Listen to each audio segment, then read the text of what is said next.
საქმეთა სამინისტროს მიერ ინიციირებული კანონპროექტი რელიგიური გრძნობების შეურაცხყოფის შესახებ თავისაგან იხდება. არასამთავრობო სექტორი პარლამენტს განცხადებით მიმართავს და საკანონმდებლო ინიციატივაში კონკრეტული მუხლის შეცვლას ითხოვს. ადამიანის ფუნდამენტური უფლებების დარღვევაზე აკეთებენ აქცენტს რელიგიური უმცირესობების წარმომადგენლებიც.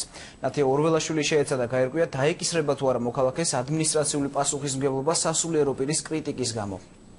გაცილებით უფრო დიდ საფრთხეებს შეიცავს ვიდრე დაცულობას რელიგიური ჯგუფებისათვის.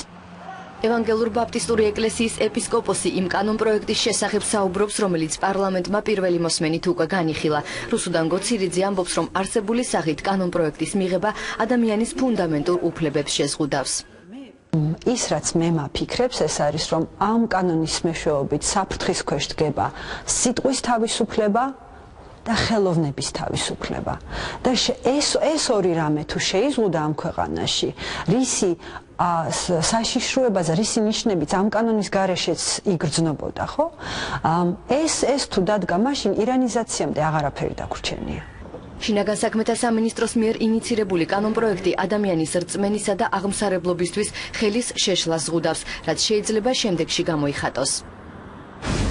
რელიგიური სიწმინდეების, რელიგიური ორგანიზაციის, ღვთისმსახურის ან მორწმუნის მიმართ სიძულვილის საჯაროდ გამოხატვა, ან და სხვაგვარი დამამცირებელი ქმედება, რაც მიზნად ისახავს მორწმუნეთა რელიგიური გრძნობების შეურაცხყოფას.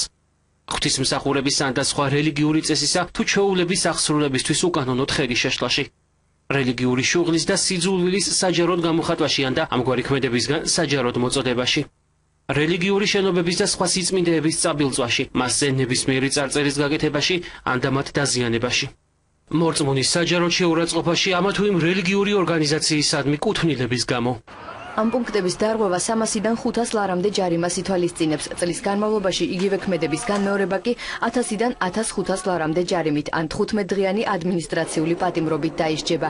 სადაო პრიმა მუხლის A პუნქტი გახდა, რომელიც პირველი მოსმენისას კანონპროექტში არ იყო. 15 არასამთავრობო ორგანიზაცია პარლამენტს მოუწოდებს არ მიიღოს კანონპროექტი არსებული სახით. არ შეესაბამება არც საქართველოს კონსტიტუციას და არც ადამიანის უფლებათა ევროპული კონვენციის მე-10 მუხლს. სასულიერო პირები არიან, ასე ვთქვათ, საჯარო პირები, ისინი ასე ვთქვათ, თავისი სტატუსიდან გამომდინარე ექცევიან საზოგადოებრივი ყურადღების ცენტრში და მათ გონივრული მოლოდინი გააჩნიათ იმისა, რომ მათი გამონათქვამი ან ქმედება შესაძლოა გახდეს კრიტიკის საგანი და მათ შორის მწვავე კრიტიკის საგანი და ამის გამო ადამიანი არ უნდა ისჯებოდეს.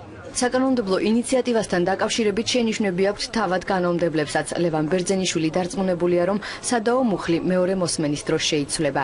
საუბარია იმ პუნქტზე, რომლის მიხედვით გამომდინარეობს, რომ ცალკეული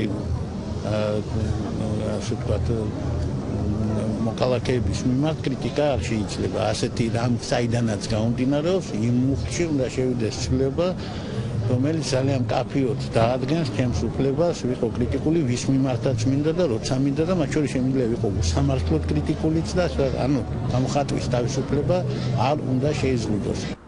კანონპროექტის საბოლოო სახით ჩამოყალიბებამდე შინაგან საქმეთა სამინისტროში საკანონმდებლო ინიციატივაზე კომენტარს არ აკეთებენ.